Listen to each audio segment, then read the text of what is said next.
Jerry of the circus.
For Jerry of the circus. What a day. I tell you, boss, 1 minute the sun's out, the next minute there's a cloudburst. Yeah. It looked at noontime like we'd be doing marvelous business at the matinee. Yeah, and now look. Oh, it breaks my heart to see the Midway deserted like this. Yeah, the weatherman couldn't have picked a worse time for us. Well, that's the breaks. Hey, wonder where Jerry is.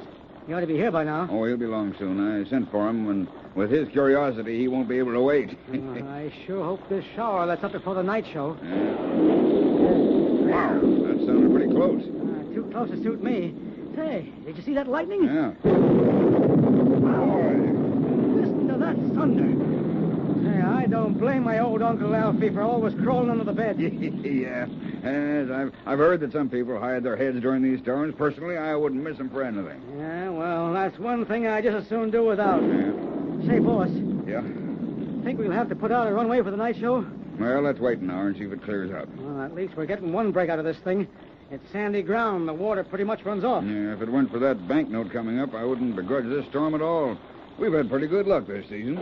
Except for little things like a cyclone, a fire, and a runaway train, a few things like that. Well, as a matter of fact, I was only thinking about the rain. And we've had pretty clear weather most of the time. Yeah, but this shower sure hits us bad when you consider the cash we've got to have in a day or two. Well, maybe we'll make it up for it tonight. Sounds like it's letting up a little bit now. That must be Jerry. Come on in. The door's unlocked. Hello. Oh, Jerry. You said you got something important for me, Mr. Randall. And you got wet, Jerry? No, I ran between the drops. Oh. Hey, what did you want, Mr. Randall? Well, I don't know how important it is, but it has all the earmarks of big business. See, that sounds exciting. What is it? A letter from the M.O. Railroad. M.O. Railroad? Montana Overland Railroad Company. For me? Well, indirectly. It's addressed to your father, Timothy Dougan. Oh. I took the liberty of opening it, Jerry. Sure, that's okay. I thought it might be an advertisement or something, but it's a personal business letter. Yeah? Well, that's funny. As far as I know, Dad didn't have anything to do with railroads except to ride on them. Well, here you are, Jerry. You read it. Sure looks important on the stationery. Say, that's funny. What's funny? How'd they find out Dad owned that property up there in Montana? Oh, it's easy enough to check on those things, Jerry. Most deeds to property are recorded. You just have to go to the county registrar's office and check the records. Oh. But look, Mr. Randall, why would a railroad be interested in what was going to be a dude ranch? Well, your guess is as good as mine, Jerry. It's got me. All they seem to want to know is if Dad still owns that property. Must be important, or they wouldn't tell him to wire collect. Yeah. Someplace it says... here it is. Please notify us immediately by wire collect, as time is an important factor in this deal. Deal? Oh, it does sound like business, all right. Sure does. All they really want to know is the address of the property owner. Look, the sun's coming out. Oh, say, you're right, Jim. I didn't notice it had stopped raining. Oh, that's fine. Now, if it'll only hold off until after the show tonight. Oh, I like the rain. Well, so do I, but not when it hurts business. Hey, maybe we'll make this payment yet, boss. I hope so. But what with the strike and all the unexpected setbacks we've had, Doesn't look too good. Gosh, I'd sure hate for you to have to borrow again. The interest is fierce on a loan like that. Gee, I sure wish there was something I could do. Oh, here, Jim. We shouldn't talk like this in front of Jerry. Oh, yeah. Well, don't you worry, Jerry. I've been in worse spots than this. Yeah, and come out alive, too. Yeah. I can see that. Well, I hate to bother you about this, but, well, what do you think I better do about this letter, Mr. Randall? Well, I'll tell you what, Jerry. I'll wire them that you're Timothy Dougan's heir and own the property and are with the circus. And they can get in touch with you here if they want to. Oh, say, thanks, Mr. Randall. I sure appreciate it. Gee whiz, what's going on? Sounds like Rags and a cat. By golly, it is Rags. Hey, Rags! Rags! Yeah, where is he, Jerry? Rags! Hey, Rags, come here. Yeah, I don't know. That's funny. Sounded like it was right out here. Oh, hello there, Speed. Hey, have you seen Rags? No, I ain't, Jerry, though I reckon I heard him a spell back. Well, I'd have sworn I heard him out here. And a cat, too. Oh, there you are, Rags. Hey, where have you been, huh? I thought I heard a cat, too. So you've been fighting, huh? You ought to be ashamed of yourself. Look at him wag his tail. He doesn't look like a guilty dog to me. He's all out of breath. Hey, where have you been, Rags, huh? Oh, maybe he just came running around when he heard you call him. See, there is a cat around here. Sounded like it came from that tree over there. Well, there goes Rags. Rags, hey, did you chase a cat up that tree? That's funny. I can't see a cat up there. I can't either. Hey, I think there's another cat. Yeah, sounds like it came from the top of the wagon. Maybe there's two cats. Reckon you must have heard a cat fight. Oh, now I see the light. Huh? Well, you ought to know, Speed. Oh, why would Speed know? Mr. Randall allows us how I was out here and the rest of you was inside the office wagon. Yeah. Did you see a fight, Speed? No, I was just walking along kind of slow when I come. It sure is funny we can't see a cat if there's one up on that tent. It certainly seemed to come from there. Yeah, but no, it's come from that tree again. Hey, look at poor Rags. He doesn't know where to go. Poor little pup. He's frantic. Careful, Speed. We don't want to get Rags too excited. What gets me is I can't find either of these cats. Neither can I. If you ask me, there's something fishy about all this. Here, Rags. Now, quiet. Come here. Rags, here, old boy. Oh, there's something going on around here, and I can't quite figure it all out. Okay, Speed. Shall we call it a day? I reckon so, Mr. Randall safe, and you think that's enough. What are you talking about? Well, Jerry, it's Speed's stunt. You better let him tell you about it. Stunt? You mean to say, just what is all this? Maybe we're nuts, Jerry. First there's a cat and a dog fight, and we tear out of here and no cat or dog. Then you call, and along comes Rags. And we hear cats up in the tree and on top of the tents. But no cats. Well, I guess I'd better get out of this business before it's too late. I'm slipping. Yeah, come on, Speed. You'd better break down. Well, all right, sir.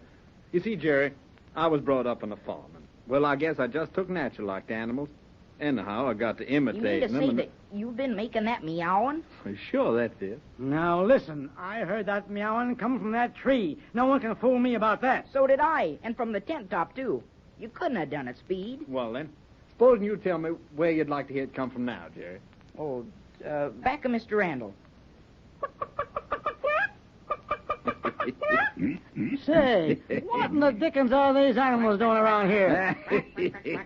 Does that satisfy you, Jerry? They came from in back of me, all right. Even made me jump. But, well, how can you do it? Send your voice around like that. A ventriloquist. Well, of all things. And here I thought I was going batty for a few minutes. Gee, you sure make a swell chicken. He's good, isn't he, Mr. You're Randall? good enough to fool me the other day. Then you knew about it all the time? Sure. And I promised to keep it a secret so he could have some fun with you folks. Well, it sure is a wonderful trick, isn't it, Rags? We almost had you going in circles, huh, Pop? I'll say this is great. Hey, does anybody else know about his Speed? Nope. Looks as how you all are my first subject. I'll say I'd sure like to pull a trick on someone and be in on it. That's not just like a boy. You no sooner fall for a joke than you want to go out and try it on someone else. Well, you got a kick out of watching Jim and me and Rags. Yeah, I certainly did. Well, Jim, I'm afraid we've got work to do, shall we? Let these pranksters cook up their next deviltry alone? That's okay with me, boss. There's not a cloud in the sky. Maybe we'll clean up tonight. And Jerry, I'll get that wire off right away to the AMO Railroad. Oh, thanks, Mr. Randall. And I'll leave you in Jerry's hand, Speed, but I'm warning you, tricks are all right, providing you don't do anything that'll hurt anyone or interfere with the show. Don't you worry, Mr. Randall. We'll be careful. I'm beginning to think that with all the talent I've got around here, I ought to open a vaudeville house in the winter and keep all you folks busy. Oh, say, that'd be keen. Hey, would you really do that, Mr. Randall? Oh, I'm afraid not, Jerry. It's just an idea. Well, gee, it's a swell one. No. If I'm going to run a circus, Jerry, it's an all-year-round job. I can't divide my interest. Well, so long. Bye, sir. And thanks, Mr. Randall, for not letting the folks in on the joke. Oh, yeah. Be sure and check with me in the morning, Jerry. I should get a return wire by then, I'm sure. You bet. I'll be around. So long. So long. Come on, Rags, old boy. We won't hold a little joke in it, will you? Of course he won't. You had as much fun out of it as we did, didn't you, Rags? Now, listen, Speed. We gotta think of a humdinger this time. What can we do? Oh, I don't know. Appears like you'd be a pretty good one to figure that one out, huh? Well, we might do something when all the folks are together. Or... Can't do anything during the show, you know. Or we might do something during supper. Then everyone's around. Reckon I might be able to make a noise like a couple of mice on the table. Say that, sure get the women. But, well, most of the men wouldn't mind much. The main trouble is that it's so noisy in there, it'd be hard to be heard above the clatter of dishes and voices. Hey, I've got it. What? The Major. The Major? Well, who's he? Jiminy Willikers. Haven't you met him yet? Can't say as how I have, Jerry. Well, he's about the most important person in the show if you count it according to the square inch. He's a midget. Major might swell when you get to know him. But he gets so excited about things that, well, he'd be a natural to play a trick on. He ain't superstitious, is he? Oh, I'll say. He goes to Rosa Roxy all the time when things go wrong. Who's this here, Rosa Roxy? Uh-huh. Oh, she's a fortune teller. She's good, too. I'm beginning to get the glim of an idea, Jerry. If you think this here midget's good enough sport to stand it. Oh, sure. He'll blow off an awful lot of steam, but he's swell when he once gets over things. You think he might fall for a ghost? You mean a sheet and everything? Just a voice that comes from the ceiling of his own room. I get you. Oh, say, that'd be a whale of an idea. You reckon he'd fall for it? Like a ton of brick. If I only knew something about him, you know, about some of his ancestors. Appears to me like you're smart enough to get that information. You bet I am. Oh, gee, Speed, let's do it. You willin'? Sure. Swell. Right now, Rags and me, we've got a job to do. If you don't mind, I think we'll go visit the Major. Then we'll get together at dinner. Okay, Speed? Sure thing. Be seeing you, Jerry. So long, Rags.